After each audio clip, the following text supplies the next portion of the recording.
Okej. Det är måndag igen. Cries from the Underworld är tillbaka med ännu en intervju. Tillbaka efter succén med Alva förra veckan. Några små defekter, men det får ni stå ut med. Det är i alla fall bättre än med Instagram som inte låter oss prata med våra gäster. Men till dagens live har vi Carlos från Maulen. Varmt välkommen, Carlos. Tack så mycket. Och vi är ju omåttligt glada att vi får ha dig med i det här samtalet. Men jag tänkte jag skulle släppa in min fantastiska kollega som får dra lite små riktlinjer också. Varmt välkommen, Ylva, hur är läget? Jo, tack. Det är jättebra. Ja, vi har inte så här supermycket riktlinjer kanske, men det är sant. Vi har ju några punkter i alla fall. Vi har ju faktiskt den förmånen att vi bjuder in och får prata med artister eller personer i band som vi verkligen uppskattar och gillar det de gör. Så det här är ju våran förmån. Och ju mer vi är tyst, jag och Svempa, och desto mer du får prata, Carlos, så är det bästa. För att det är du som är stjärnan, det är du som ska glänsa. Man får säga pass på frågorna om man vill. Annars så vill vi bara att du ska ha en trevlig stund och bara njuta. Hoppas att du kommer tycka att det var kul. Men vi tar väl den lätta frågan först, Carlos. Vem är Carlos? Skulle det där vara en lätt fråga? Ja, vi börjar med de lätta frågorna. Ja. Nej, men jag är en 32-årig person från Göteborg med rötterna i Chile. Som har spelat musik och gjort väsnat och gjort oljud nästan så länge jag kan minnas. Ja, jag vet inte, på ett eller annat sätt har väl hela livet kretsat runt musik. Om det inte varit att spela så är det att lyssna eller att det bara för sig går saker i huvudet som är musik liksom. Så det är en väldigt stor del av livet. Är det jag håller på med. Men det kanske finns personer som inte känner till dig sedan tidigare. Kan du ge oss en liten inblick i ditt band-CV från innan Maulen? Ja, det första som jag släppte någonting med var ett prog-metallband som heter No Hawaii. Som släppte en 7:a och en platta typ 2009 kanske. Åkte runt i vanar i Europa och spelade för bensinpengar. Och härliga tider. Sen började jag spela med Age of Woe. Där vi släppte 2 plattor och 2 EPs medan jag var med. Och det var ju ganska intensivt då i 7-8 år som jag var med där. Med turnéer som avlöste varandra och skivor och skivspelningar och hit och dit. Det var kul men också och lärorikt, men också lite sådär ett band som jag halkade in i det på ett bananskal och så gick det bananskalet ganska fort iväg då. Så insåg jag att det här är kanske inte riktigt den musiken som jag vill hålla på med. Så då hoppade jag av det 2019, 18 häromkring. Funderade lite på vad jag skulle göra då. Och började skriva lite låtar. Och det var ju det som blev liksom fröet till Maulen och det jag pysslar med nu.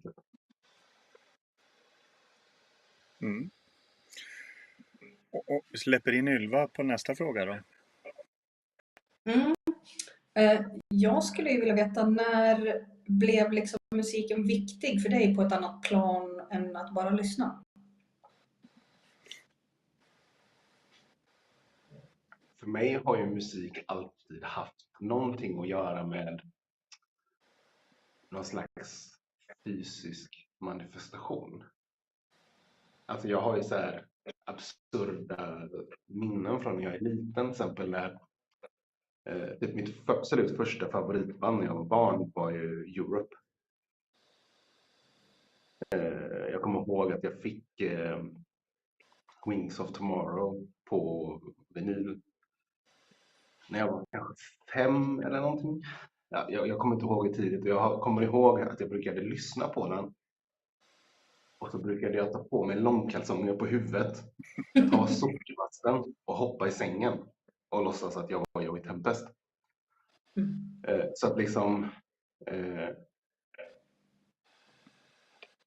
någonstans blev musiken direkt. Det var alltid någonting som handlade om att uttrycka något. Liksom. Det var inte en passiv upplevelse som lyssnade. Sen hade jag, ja, det kan jag berätta, det är också en ganska rolig historia då. Sen släppte ju Europe Final Countdown.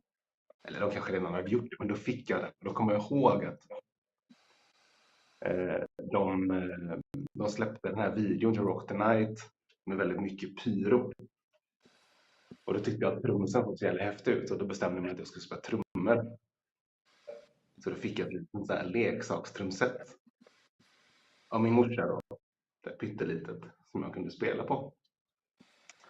På något sätt hade jag fått för mig att den här pyron som fanns i videon liksom kom ur Jan Hauglands trummor. När han slog på dem i det häftiga fillet, vet, precis inför refrängen på The Night. Det kom ingen eld ur mina trummor. Så att lite så här dampbarn då som är, så tog jag en hammare och så slog jag hål på dem så att det skulle komma eld. Så gjorde det inte det, så det började grina typ. Och det var slutet på min trumma. Ja. Så att, ja, någonstans har det liksom alltid varit någonting man på något sätt velat göra. Bara inte, det var mer än att lyssna liksom, från början. Så länge jag kan minnas. Men vad var det som gjorde att du gick ifrån att vara liksom lyssna passionerat till att börja skapa och spela musik själv? Hur tog du det steget?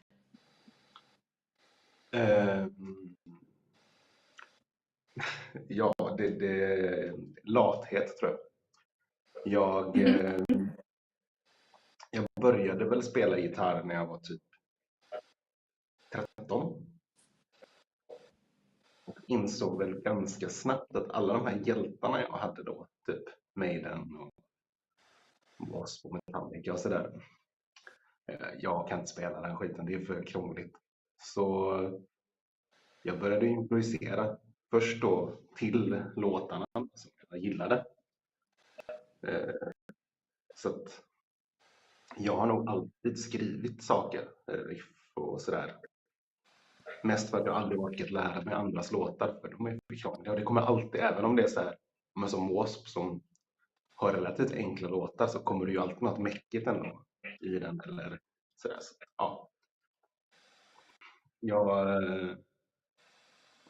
har nog än idag kanske inte, jag vet inte om jag har lärt mig så många låtar som jag inte har skrivit själv. Det är väl en handfull kanske. Liksom. På den vägen. Men vad eller vem är det som ger dig inspiration att skapa musik överhuvudtaget då? Oj, det är så enormt. Jag har nog alltid men liksom musik har alltid liksom tagit mig till platser liksom i huvudet liksom. Det är när jag hör någonting och det förflyttar mig liksom någonstans. Det är oftast då jag känner att det här tycker jag om. Så att det har alltid varit så här band med mycket på ett eller annat sätt någon slags visuell identitet också. Från Maiden sådär till Ja, idag så tror jag det är mycket så här, så har det nog gått över då från mycket hårdare prylar till så här, orientalisk folkmusik och mycket latinamerikansk folkmusik. När man har kommit till den här väggen då, som är antingen Neurosis eller Decibel Omega, som jag gjorde då för kanske 15 år sedan, att det blir ju inte hårdare eller tyngre än så. Så började man liksom försöka hitta vad är det jag uppfattar som tungt i massa annat. Och då började också paletten av det man influerades av bli väldigt bred. Så då kände man liksom så här, saker som typ Woven Hand tycker jag är väldigt inspirerande att lyssna på. Sen gillar jag att se de här, hur ska man säga, ibland så släpper folk, eller ofta brukar inte liksom journalister vara intresserade av så här processer. Ofta för att det är fruktansvärt tråkigt. Det är liksom folk som står och nöter grejer i all evighet, men ibland så slinker igenom saker och sånt kan jag tycka är jätteinspirerande med så här. Jag kan ta ett exempel var liksom när jag såg en intervju med David Bowie när han pratade om hur han skrev texter. Att han brukade så här, han skrev bara ner saker som han kom på, meningar, liksom, ord, whatever, liksom. Men försökte aldrig bry sig om sammanhang. Sen la han det i en hatt typ och så stod han och drog grejer och la det, pusslade till någonting. Och sen blev det ju en mening. Alltså, sånt tycker jag är så jävla inspirerande, för det blir liksom, du vet det här när det inte är God-given talent eller du vet en blixt från klar himmel, utan när folk liksom så här nöter fram grymma grejer. De har metoder för det. Och ibland släpper folk ifrån sig sånt. Rick Rubin är också en sån inspirationskälla i hur han möter artister på olika sätt. Det är ett sätt att jobba liksom. Sånt kan jag tycka, sånt blir jag jätteinspirerad av, för att då handlar det liksom mer om hur skapar du när du inte vill? Hur gör du det till en grej som att du cyklar liksom? Och sånt kan jag tycka är jätteinspirerande. Sånt läcker oftast igenom sorlet av rock'n'roll och myter och massa annat då. Att det finns något sånt, så här, en metod de har liksom. Grymt intressant där. Men det låter ju rätt enkelt liksom att dra lite ord från en hatt och sådär. Nu säger jag inte att du gör det. Men vad skulle du säga är den största utmaningen med att skapa musik? Få ihop folks scheman. Det är den överlägset största utmaningen, är ju att alltid att så här, du måste någonstans veta lite grann vad alla gör. Och nu råkar jag ju spela ett band där folk är väldigt utspridda och har 1000 andra grejer, så du måste alltid säga, men just det, de västvällingarna ska ut och kungens män ska ut och så här, och så okej, här har vi en liten lucka, så gör vi någonting liksom. Men det är nästan den största utmaningen. Det är så här, jag vet att när vi ses så är det är som att cykla. Vi gör något.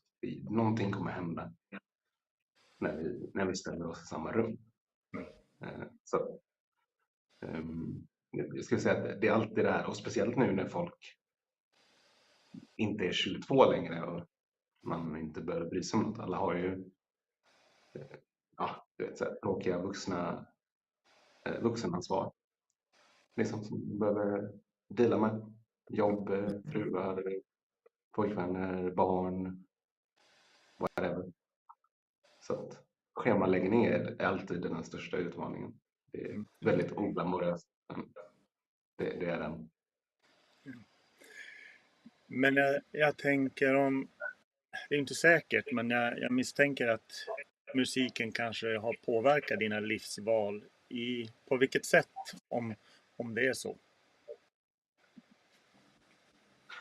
Oh ja, alltså det har den absolut. Jag har, det är så svårt att säga också, för att jag kan inte se att jag har varit bort saker personligen eller sådär. Men alla livsval jag gör går ju någonstans ut på att skapa utrymme för att kunna vara kreativ och för att kunna göra saker. Alltså, jag tror för mitt personliga perspektiv så har ju musik varit det som har tagit mig ut i världen och gjort mitt liv mer till ett äventyr än vad det hade varit om jag inte hade haft det. Samtidigt då så kanske jag har till exempel valt att inte ha barn. Och det är av den enkla anledningen att instinkten drev mig att jag vill göra det här och det här och det här. Sen tittar jag tillbaks på mitt liv och så hade alla mina polare fått barn. Och jag var 35 och bara, men jag tycker ju fortfarande om det här. Det blev liksom naturligt för min del. Så det är väl kanske den största grejen som jag har valt bort. Liksom, de kan vara lite kontroversiellt, tycker vissa. Men för mig blev det var nästan, det skedde utan att jag tänkte på det först.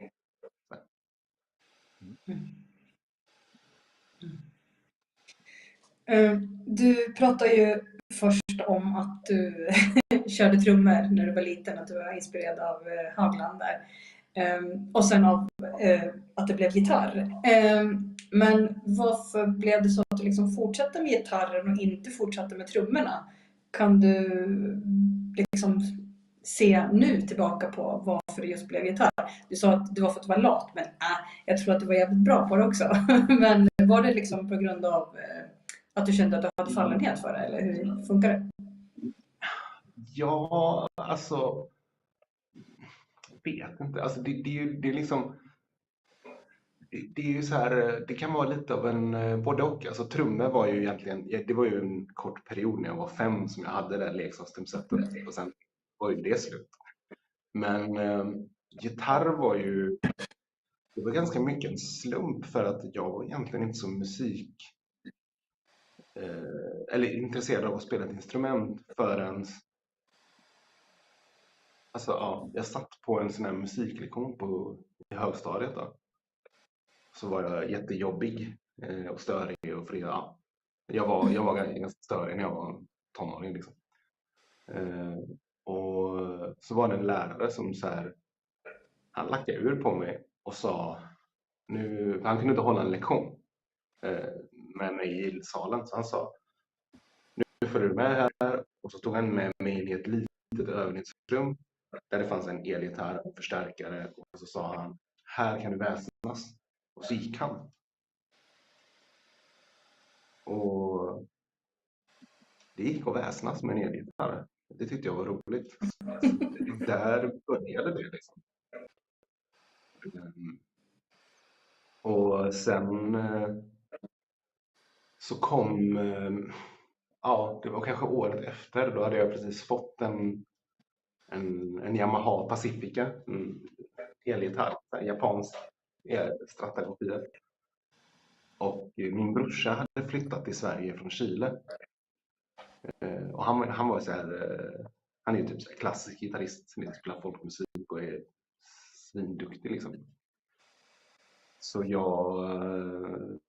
Och han hade aldrig spelat på en elgitarr. Så han frågade om han fick testa.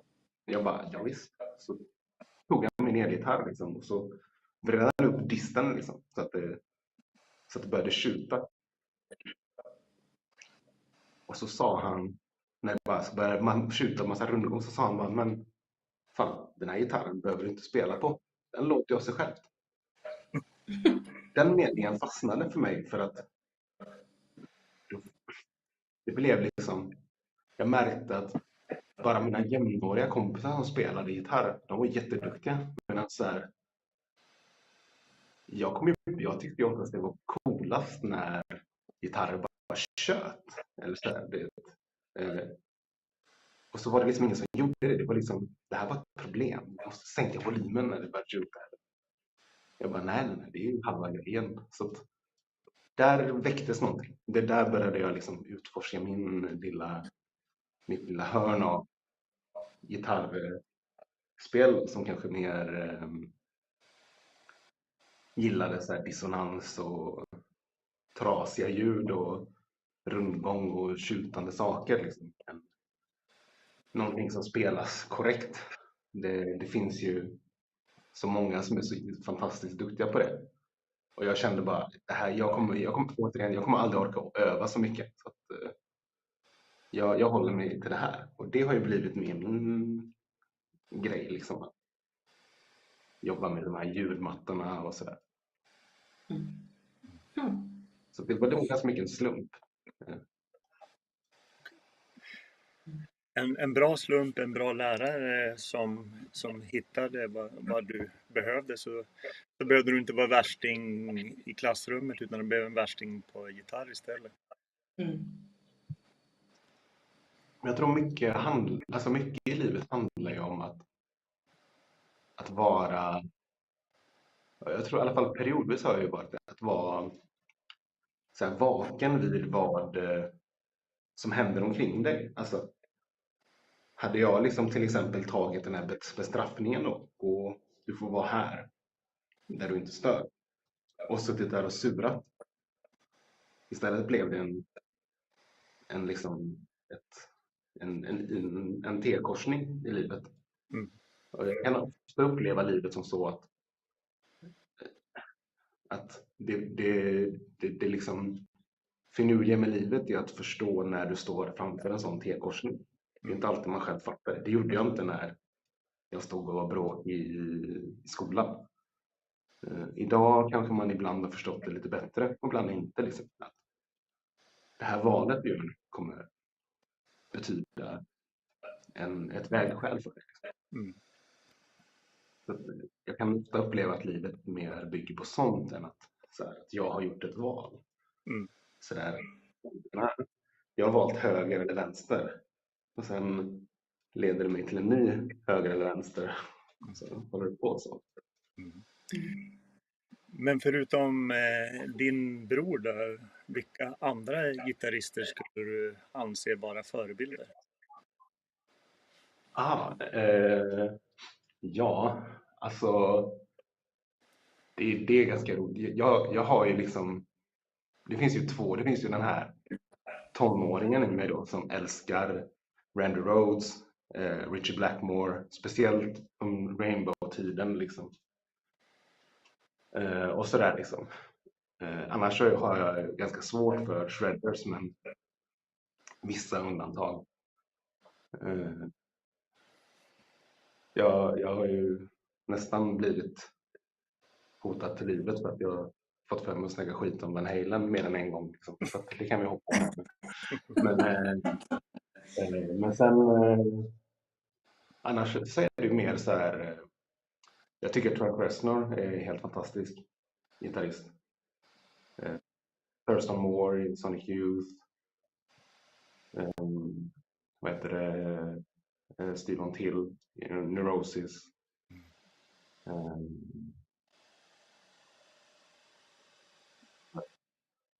Ja, tycker jag också är helt fantastisk.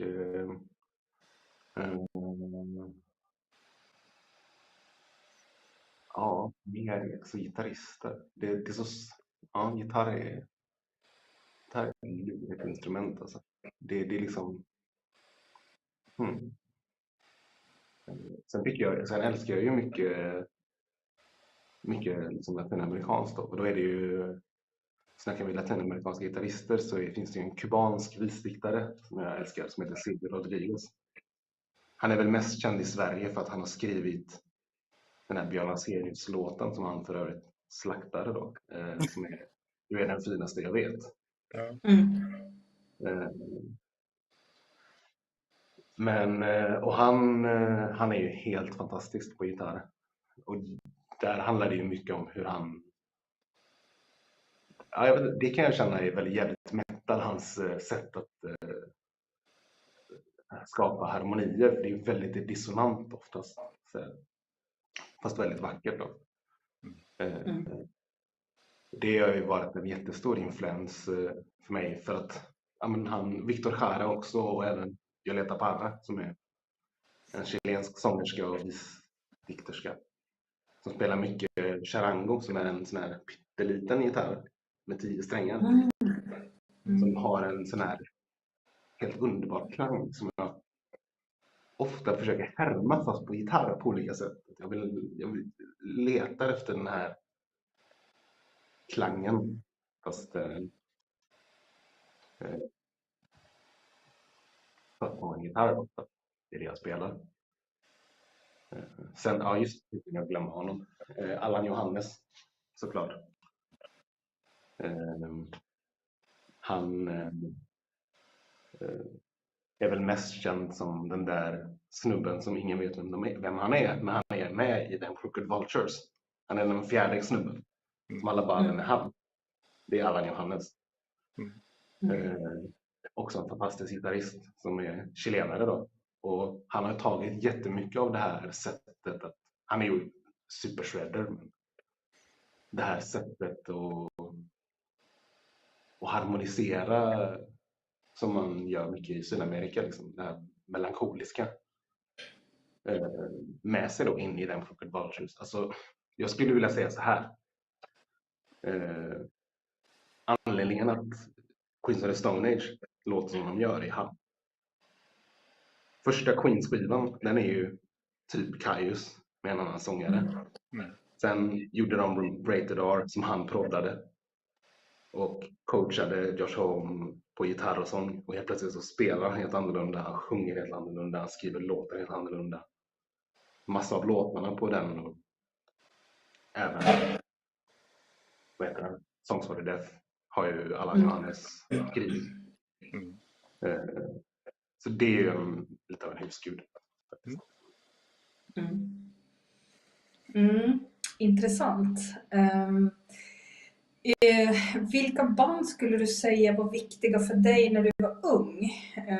Man formas ju väldigt mycket av musik liksom när man är ung. Så vad formade dig?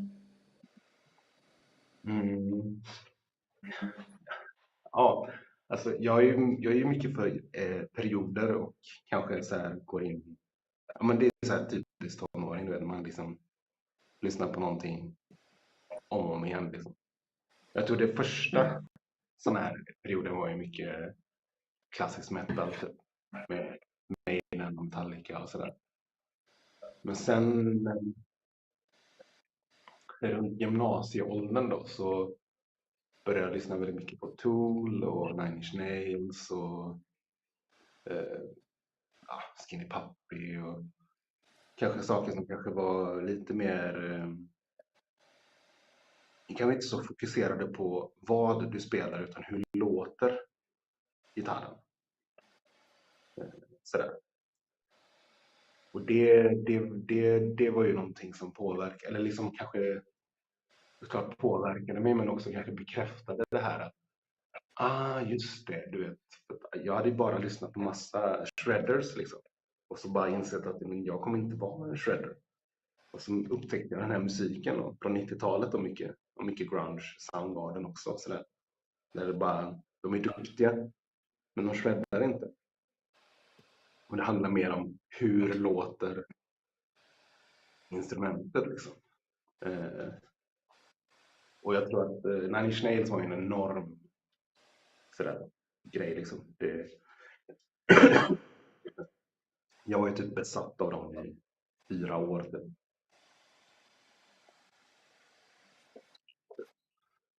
Så att, ja, det är nog ett sånt där band som har format mig väldigt mycket.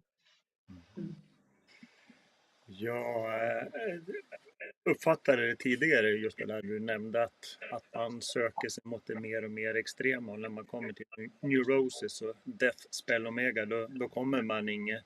Men om man skulle försöka summera, vilka band är viktiga för dig just nu då? Just nu rullar väldigt mycket med en snubbe från Niger som heter Mdo Mokhtar, som är en jävla shredder på gitarr. Det är så här, ja, men typ ökenblues, fast inte som Nary Wen som är så väldigt lugnt och lunkande så här, utan Mdo Mokhtar är jävligt röjigt liksom, och han spelar väldigt aggressivt och sådär. Så det lyssnar jag på jättemycket, och det kan jag rekommendera om man gillar gitarrmusik och bara, det här är något annat. Sen så är ju min Victor Jara finns ju alltid där liksom. Det kommer att gå lite, men nu är det en sån period där jag lyssnar mycket på Victor Jara, och det är ju en chilensk vitestittare då som mördades av militären under diktaturen i Chile. Och vad kan det vara mer? Det är alltid lika svårt att veta vad jag lyssnar på. Jag lyssnar mycket på Orochens platta också faktiskt. Och de 2 singlarna man släppte, de är sjukt bra.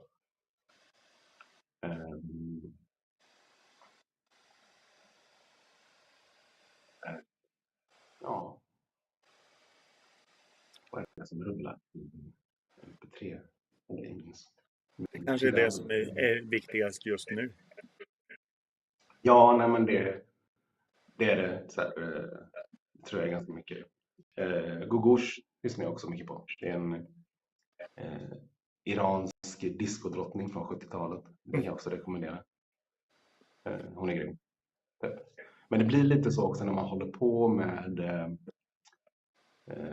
lite tyngre musik väldigt lång tid, så är det som att det är inte det jag lyssnar på, kontrasten när jag lyssnar på musik. Jag brukar skämtsamt säga att jag behöver aldrig välja att just en hårdrocksplatta. Jag blir utsatt för det på ett bra sätt. Det är alltid människor runt mig som slänger på något bra. Får jag välja så väljer jag alltid något annat, för att de andra grejerna, går jag på en spelning så får jag höra det, går jag träffa mina vänner så får jag höra hård musik liksom. Så att när jag är ensam så blir det motsatsen ofta som jag lyssnar på. Men nu har vi faktiskt pratat jättemycket om hur många andra låter och vad de gör. Nu vill vi höra dig beskriva det du gör. Beskriv Mauler. Ja, alltså hela idén liksom med det här projektet bygger ju någonstans på tanken att så här, jag fick när jag hoppade av så här HOO och började fundera på vad är det jag vill göra, så insåg jag också att det jag tycker om med musik, eller det som musik ger mig som människa, är att musiken tar mig till platser och gör mitt liv till ett äventyr. Så jag insåg att äventyret är det viktigaste. Kan jag skapa en situation, alltså ett äventyr, då kommer resultatet ur det vara musik, och sen vad det är, det kanske inte jag alltid kan kontrollera. Men det spelar ingen roll, för att det har varit ett äventyr att göra det. Så jag hade liksom gjort lite demos hemma då. Så här, som är typ skalen till de här låtarna. Och sen kom ju min gode vän och kompanjon då, som heter Carlos Sepulveda, och berättade för mig att han bara, min kompis Jorge, han har hittat ett konstigt ställe i Majorna, något så här övergivet ställe där det är så här jättefint, så här, typ 20 sekunders reverb. Fan, vi borde göra något där. Jag bara, ja. Vi åkte dit och tittade på det här stället då, som heter Kulturtemplet då. Det är en övergiven vattenreservoar och bara, alltså det här stället är helt magiskt. Men kan vi spela in någonting här då? Ja, fan alltså, det finns ett vad heter det, så här, soprum typ så här 100 meter bort. Vi kan dra en sladd därifrån så har vi ström. Okej. Så hade jag ju de här låtarna då. Så berättade jag det här för min kompis Stefan då, som bor i Umeå. Och han bara, alltså det låter ju helt galet. När spelar vi in? Jag bara, ja, tittar vi på en helg och så bara, ja men jag kommer ner. Så han kom ner. Då spelade vi in de här låtarna då. Så att, och då affirmerades den här idén då att det kanske inte handlar så mycket om så här, att det ska vara ditten eller datten eller bla bla bla, utan bara här finns en förutsättning, alltså en miljö. Det kan vara vad som helst. Det finns en plats. Okej, nu gör vi någonting på den här platsen och fångar det här ögonblicket i historien eller i tiden med mikrofoner.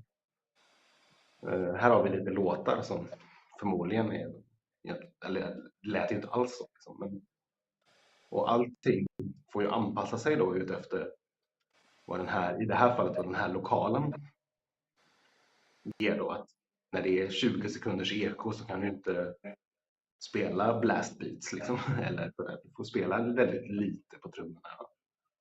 Och i det samspelet med din miljö och sådär, då där uppstår någonting som är liksom ögonblick fruset i tiden. Och det är den här skivan. Det är samma alla sångare liksom. Alla sångare har ju sjungit med reverb och ekon, men den här känslan när de kommer ner och bara, oj, det ekar i 20 sekunder. Jag kan sjunga stämsång på min egna sång i liksom live. Okej, det är någonting magiskt att skapa en konstig förutsättning helt enkelt. När folk är så duktiga som de är, och så vill du inte att de ska shredda och spela blastbeat, utan bara gör någonting. Ja, då blir det så här, hitta en knasig förutsättning. Så låt folk göra någonting och så ser man vad som kommer ut liksom. Det är väl någonstans ganska mycket kärnan i det här projektet. Att hitta de här äventyren. För oss som musiker så är det otryggt och farligt inom situationstecken. Alltså det är inte ett perfekt kontrollerat rum med alla maskiner och all lyx och teknik som du måste ha, utan nu är det så här har du ett eluttag och här är det mörkt och det är massa äckliga spindlar och okej, vi har 3 dagar här, nu kör vi. Liksom. Det var det som var viktigt för mig, kom jag på, att med musik. Och sen blev resultatet då en skiva. Så att, det är liksom det Maulen handlar om. Det är att fånga en plats. Det är inte bara en låt. Det handlar inte om en viss typ av utrustning eller någonting. Det handlar om att försöka få platsen du är på att betyda någonting. För den gör det. Liksom. Så. Den är ju helt fantastisk, måste jag ju säga. Men Maulen är ju, jag läste att det var din mormors flicknamn. Vad har hon betytt för dig? Alltså, min mormor har jag ju knappt träffat. Jag träffade henne under 2 eller 3 perioder. Då. En period var när jag var pytteliten i Chile, som jag inte kommer ihåg. Och sen när jag var där och hälsade på när jag var 9. Och sen en gång jag var där när jag var 17. Men namnet och hon... Men namnet är ju speciellt för att Maulen är ju hennes mapuche-indianska namn som hon då tog bort för att slippa den rasismen som fanns, eller som fortfarande finns i samhället om urmånare i Chile. Jag vill jämföra med många finnar som bytte sina namn i Sverige på 60-70-talet och sådär. Så att när jag skulle liksom fundera på vad det här skulle heta, så kom det här upp då någonstans att hon var ju någonstans den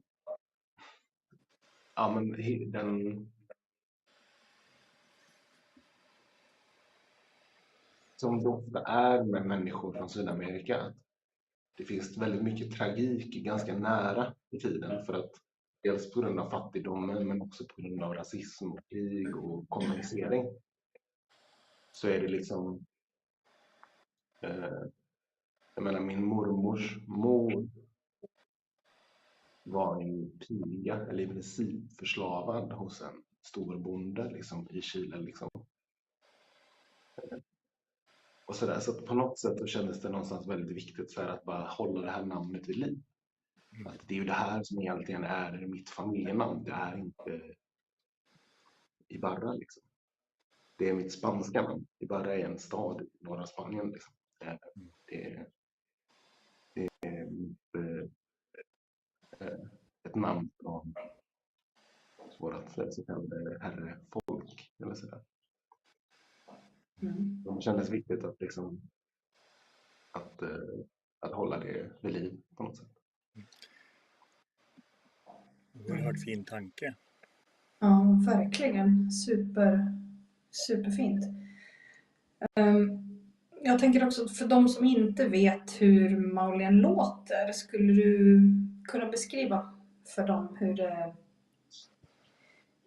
vi får njuta med öronen? Ja, alltså hur det låter, det är en jättesvår fråga. Alltså det är väl någon form av postrock eller postmetall. Långsamt, storslaget. Liksom ljudvägg av ekon och röster och trasiga gitarrer. Så skäller över. Men jag är bekvämare vid att lämna de målande beskrivningarna av hur det faktiskt låter till människor som som lyssnar eller som skriver om musik. Jag spelar. Jag är så svårt att uttrycka vad är det jag egentligen gör. Ja, hur ska man beskriva det? Det är ju det är något episkt, det är något stort. Alltså jag förstår ju det här postrocksgrejen, men det är någonting som är jävligt unikt och någonting som fäster tag och som... Jag fattar ju ingenting av texterna, men jag tycker det är häftigt att liksom använda ett helt annat språk. Och just det där, det som också griper tag i mig är ju liksom den historia du ändå berättar genom musiken. Det var det för mig. Och jag tycker det är förbannat bra. Alltså det är helt orimligt bra. Vad säger du, Ylva? Jag håller med. Det är storslaget och speciellt på ett väldigt bra sätt. det är svårförklarat, jag håller med dig. Men det är riktigt coolt faktiskt. Annorlunda och coolt. För jävla bra musik helt enkelt. Tack så mycket. Ja. Men vad får du personligen för utlopp genom att spela den musik eller vara en medlem av bandet Maulen?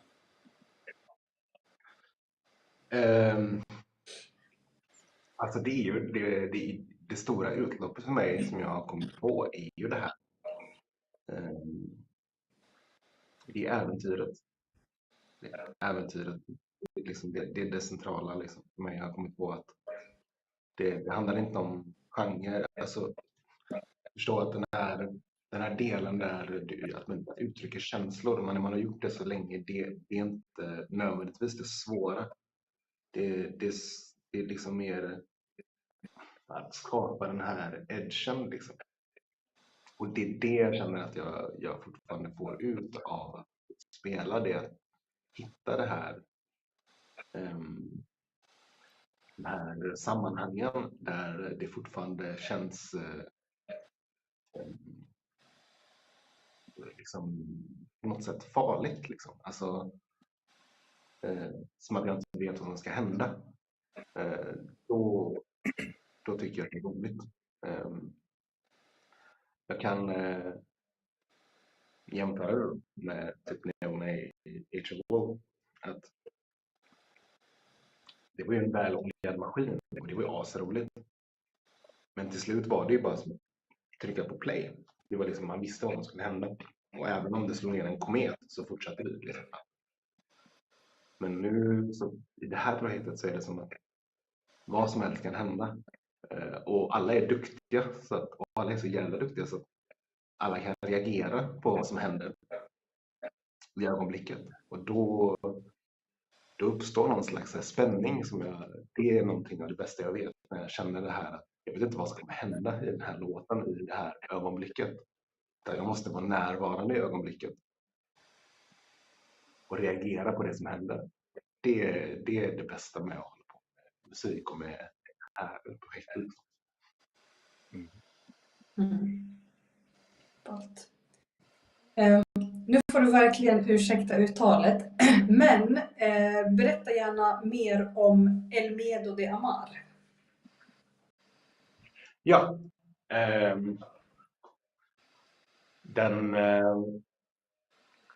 men det är ju det här med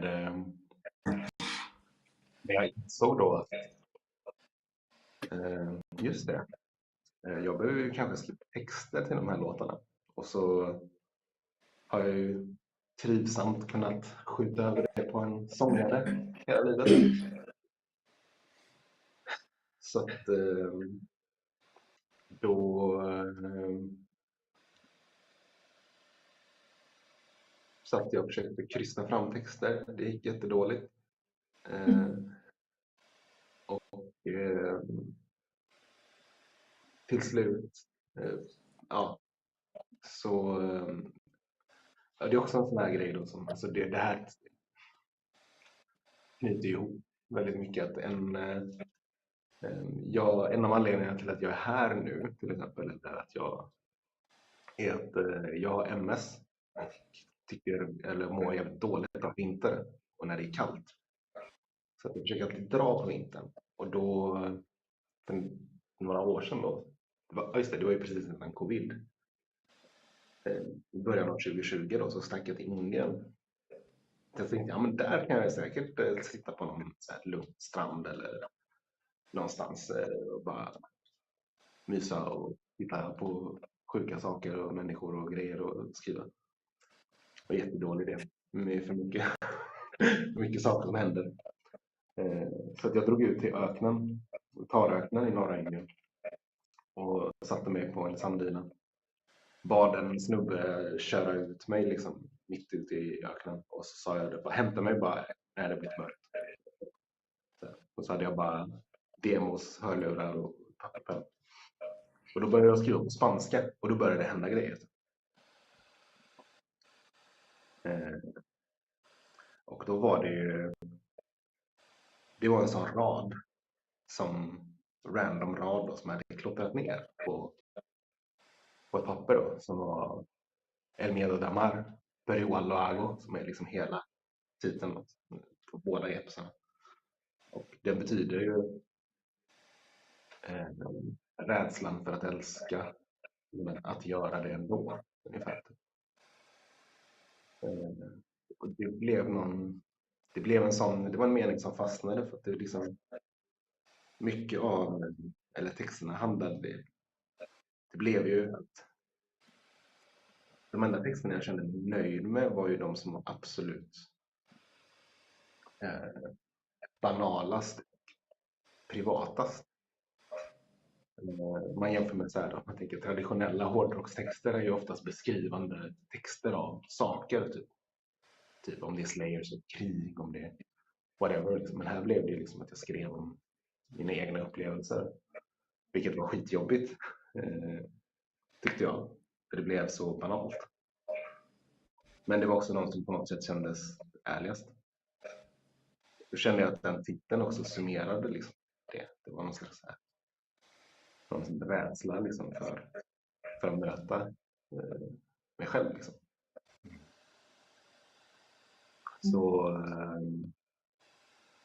Så där tog jag också beslutet att jag bara, men varför ska jag skriva på engelska? Alltså det är inte ens mitt första språk eller andra språk. Det var varför sjunger folk på engelska? Det är inte en självklarhet längre, riktigt kanske som det var för 20 år sedan. Det är vanligare och vanligare att folk sjunger på andra språk. Så. Jag bara, jag ska skita i engelska. Sen så pratade jag med min kompis Bess då. Och han är från Iran. Jag bara, men jag kan inte få honom att gå med på spanska. Men vi kan väl översätta den till persiska. Han bara, fan det gör vi. Och så blev det persiska. Och, lite på den vägen blev det då. Då blev liksom titeln då helt enkelt och sådär. Den fastnade. Det var sånt papper då i den här lilla boken eller anteckningsblocket. Ja, just det. Ja, men det är det ska heta. Det får bli det. El Miedo de Amar, Pero lo hago. Och då delade jag den här meningen i 2 och så blev det rädslan att älska. Och sen, men att göra det ändå. Det är liksom namnet på andra. Det blir en komplett mening tillsammans. Väldigt snyggt. Ofta är det snubb som guide.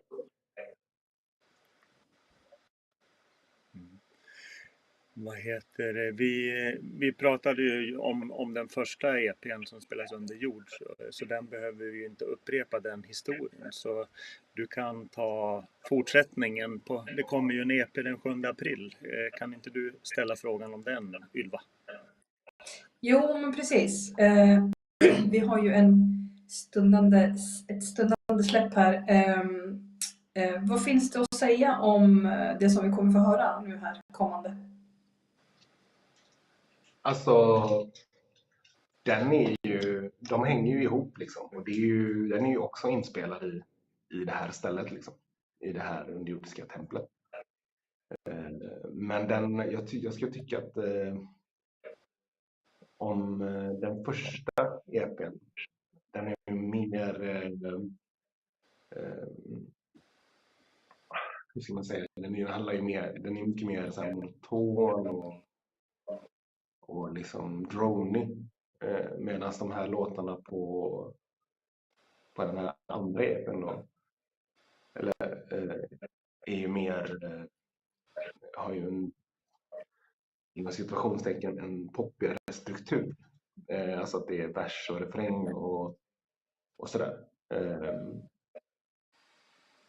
Så att den är liksom lite, eller jag tycker att den är muntrare, men jag vet inte, alltså jag blev ju skrattad i nyllet av Johan Lundsten som gjorde videon till Rostro, med en helt underbar människa, när pratade om Lo Siento då och sa att det var ju mitt försök till att göra liksom en glad poplåt.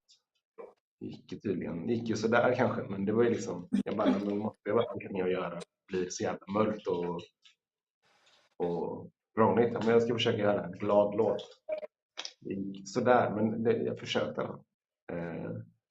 Så att den här andra redan blir ju liksom lite som en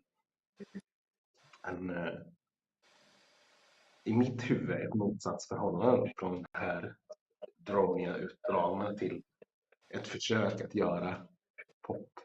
Fast ja, ändå inte liksom. Det blev inte pop.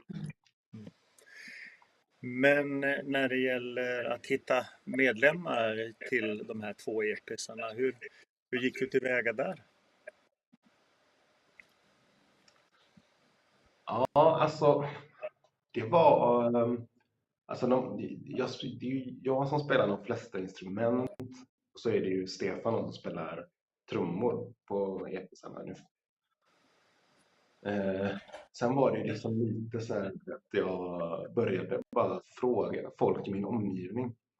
Någonstans så kände jag lite så här att jag vill gärna ha sång och inte skrik. Mest för att jag hade hållit på med det så länge så kände jag att men jag vill ha sång. Så började jag liksom fråga folk liksom, omkring mig. Liksom.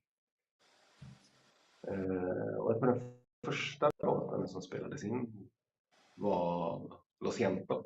Det var Zacharias då. Från Paradise. Som har en helt gudabenådad röst då. Så jag frågade han om han ville sjunga och han bara ja. Sen frågade helt enkelt folk i min omgivning. Och de som sa ja och framförallt som blev lite taggade på idén att spela in i Kulturtemplet då. Det var de som blev. Alltså kan man säga som sagt, alltså någon slags positiv slump är ju alltid det som guidar mig att, så här, att jag har den här konstiga förutsättningen som i det här fallet var den här platsen.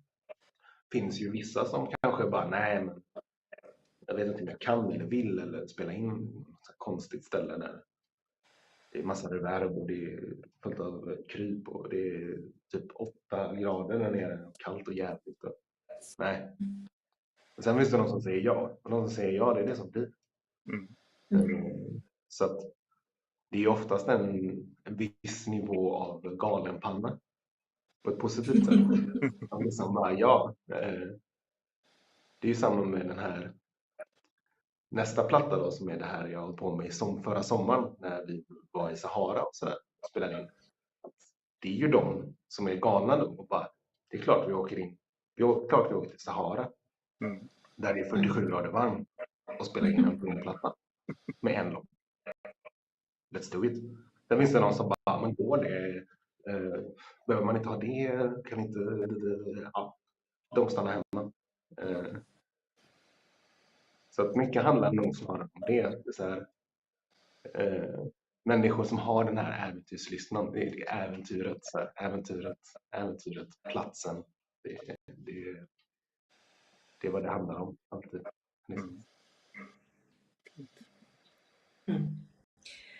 Men när får vi äran att se er spela live igen då? Snart hoppas jag. Ja. Nästa bokade gig blir 19 maj i Stockholm på Hus 7. Det kommer bli en jävla fin kväll. Spela med Switchblade och Vak. Så det kommer ju bli jävligt hårt och dålig stämning och hela kittet liksom.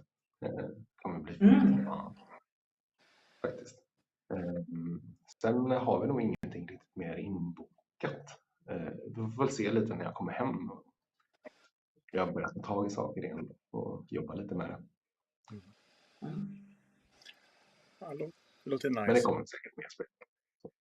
Ser vi fram emot och i dess så ska man väl gå in på Bandcampen och köpa ett vinylex. Jag såg att preordern låg uppe nu.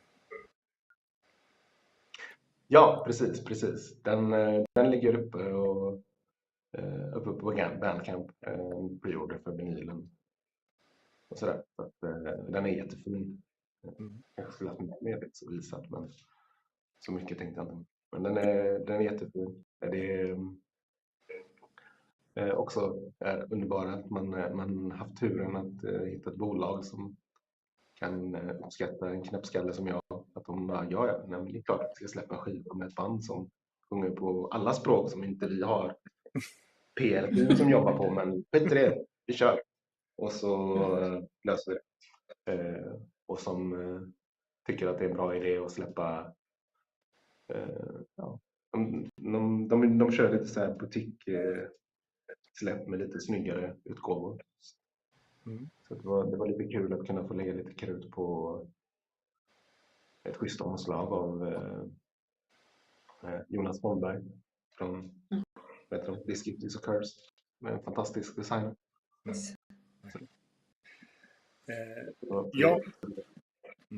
Jag vet ju vad jag tar med mig från det här samtalet. Det är en känsla av att man hade kunnat prata i 3 timmar hur lätt som helst. En tanke föder en annan och kommunikationen känns sömlös på ett positivt sätt. Men hur mycket jag än skulle älska att fortsätta så ska vi summera. Och om du tar med dig någonting från Ylvas och mitt samtal med dig, vad skulle det kunna vara? Ja, men det är alltid det här som jag tycker är roligt med det här formatet. Att det märks att ni har satt er in i vad man gör. Och det tycker jag känns oerhört smickrande. Så det inte blir en sån här, men du vet, jag ska vara med i GP och så är det så här, vilka är ni? Alltså, vad håller ni på med? Utan så det är alltid väldigt så här fint och smickrande när man märker att den som frågar har lyssnat och skapat sin bild av det. För till slut så är det viktigaste också. Det är lyssnarens bild av saken, inte min. Den är skitsamma. Så det kommer jag definitivt ta med mig som en väldigt, väldigt fin grej. Fint. Har du någonting du vill säga, Ylva, avslutningsvis? Det här samtalet berörde mig supermycket. Jag tycker att de här liksom, hur du på något sätt visualiserar de här vägskälen, höger eller vänster. Så går man åt ett håll och sen så nästa gång blir det ett annat val. Det är så målande liksom, och att man också, precis som du säger, att musik tar en till platser. Jag känner igen mig så oerhört i det, fast inte jag skapar musik. Så mitt lyssnande tar mig till platser. Det är väl inte unikt för mig, men jag tror att det är många som känner igen sig i det. Och den där meningen som att man är rädd för att älska men gör det ändå. Det gick rakt in i hjärtat på något vis. Jag tyckte att det var otroligt vackert och fint. Så det här samtalet inspirerade mig jättemycket. Så tusen tack för att du tog dig tid för att vara med här hos oss. Tack så mycket till er också. Det var skitkul att vara med. Verkligen. Det håller jag med om. Nej, men det är alltid en förmån. Fortsätt och gör det du gör och kom med fortsatt galna idéer på inspelningsplatser. Det är berikande och på olika språk. Vi må ha olika nationaliteter, men vi är ett folk någonstans. Precis. Så tusen tack. Nu släpper jag iväg dig, så ska vi bara avsluta här, Ylva och jag. Men ha det så fint och njut av värmen i Portugal, Carlos. Ha det bäst. Tack. Ha det bäst.